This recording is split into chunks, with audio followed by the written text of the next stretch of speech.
Bom dia, sétimo ano. Bom dia, hoje é quinta-feira, né? Quando chega quinta-feira a gente tá assim mais aliviado, porque quarta-feira o nível de estresse tá lá em cima. Daí essa semana foi muito estressante. Semana passada também a avaliação. E vocês correndo, eu sei que tinha muita atividade, muita coisa. E eu também com a minha aula de arte, com muita coisa também para vocês fazerem, né? Mas vocês sabem que eu também sou muito paciente. E se eu não fui paciente em algum momento, eu quero pedir desculpas, tá certo?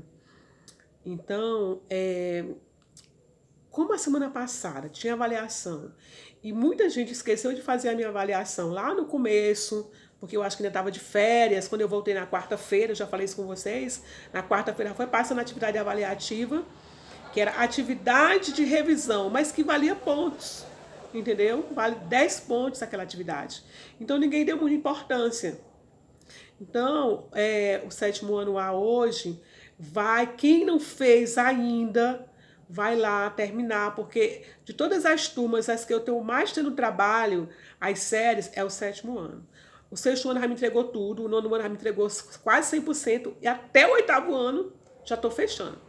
Então falta vocês. E tem até algumas pessoas que falam assim, tia, eu mandei. Eu não sei o que aconteceu. Eu fiz até um teste hoje mais o Daniel.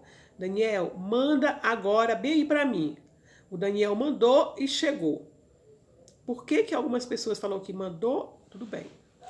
Não é mais o caso aqui da gente falar disso. Eu tô falando pessoalmente com as pessoas que aconteceram isso, tá? Mas eu quero que se você já mandou aquela atividade, que você me fale no privado hoje à tarde. Tia, a senhora recebeu o meu trabalho com as 20 questões?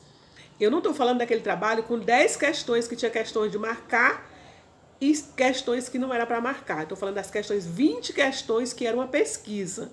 No capítulo 2 e 3, que eu já botei esse link nos grupos de pais, no grupo de vocês, no todo lugar eu já botei. Tá bom? Isso não é um puxão, não é uma briga não, tá? É só mesmo um cuidado para vocês não ficarem sem nota. Tá bom? Eu quero todo mundo com nota, bonitinho, notas boas.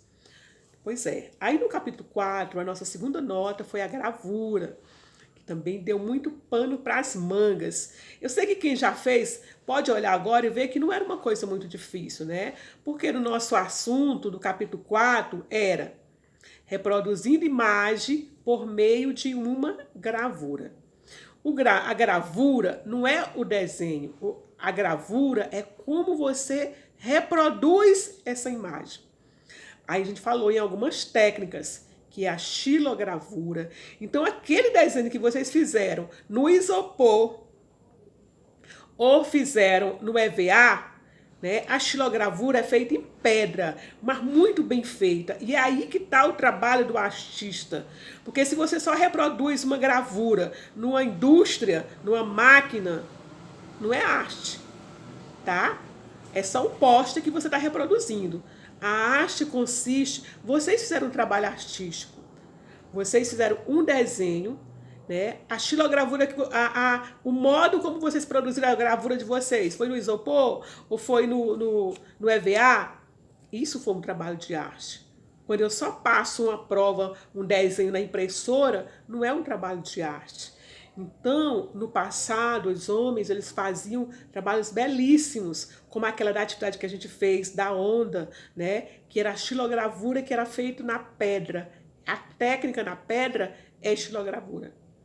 A técnica que é feito na madeira é chamada de litogravura. Ou melhor, gente, eu estou confundindo. É o contrário, na verdade. Xilogravura é feito na madeira. Litogravura é feita em pedra, tá bom? Só para mim não ter que faltar esse áudio, lembrem, a xilogravura é feita em madeira. Então, quando aquele artista fazia o desenho que vocês fizeram no EVA ou no isopor, ele fazia na madeira, era xilogravura. E às vezes ele fazia só um. Ou então fazia poucos desenhos. Então tava aí, é nisso que consiste a obra de arte. Tá bom?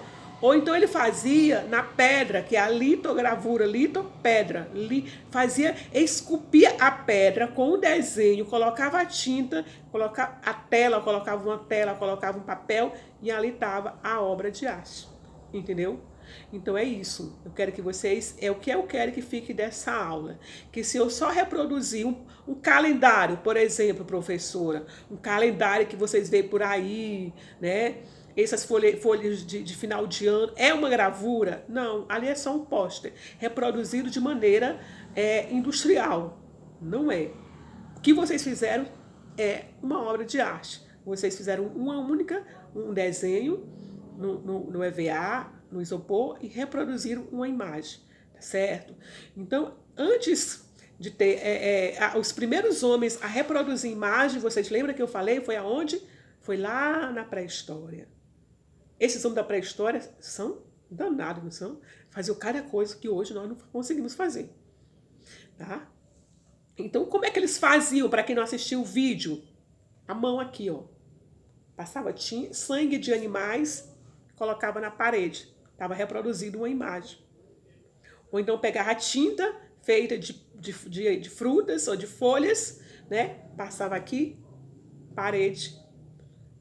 Como é que essa senhora sabe disso? Porque tem vários sítios arqueológicos que mostram esses desenhos feitos, tá?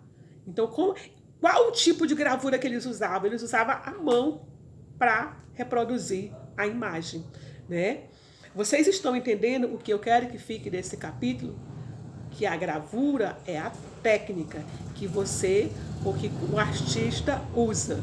Quando eu reproduzo um livro, não é uma gravura, é um trabalho um trabalho feito industrialmente.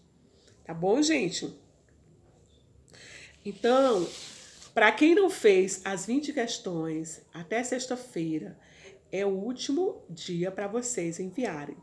Para quem não fez a gravura, tá?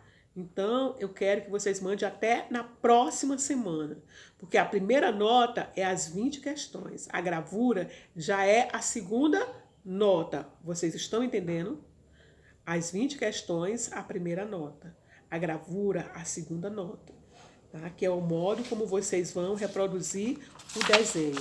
Tem gente que fez trabalhos maravilhosos, tá? Então, nós já vimos a página depois 46, a gente já leu também o texto 1, o texto 2, a gente já falou sobre literatura de cordel. Vocês estão entendendo o jeito da minha aula? Quando eu coloco naquele postzinho, bom dia, vamos para mais uma aula, blá, blá, blá, blá, blá, blá, e coloco um videozinho, o videozinho não é a aula. Teve gente que vem me perguntar assim, professora, eu não entendi o que é para fazer. É para fazer uma literatura de cordel? Nada a ver. É porque no capítulo 4 se fala em literatura de cordel. Entendeu? Então eu botei aquele vídeo ali como introdução. Mas a minha aula é essa que eu faço aqui e posto lá no YouTube para mim poder conseguir passar, colocar, editar aqui no Edmodo. Tá bom? Então ali é só uma abertura da aula. Mas vocês têm que ir lá em pasta e ver o que é que eu estou querendo dizer para vocês. Todos esses vídeos que eu produzo tá em pasta. Ali, a literatura de cordel era para... Porque nós íamos falar aqui, como eu já falei, sobre a literatura de cordel na última aula. Tá bom? Na página 47 tem um vídeo meu que eu falo sobre literatura de cordel.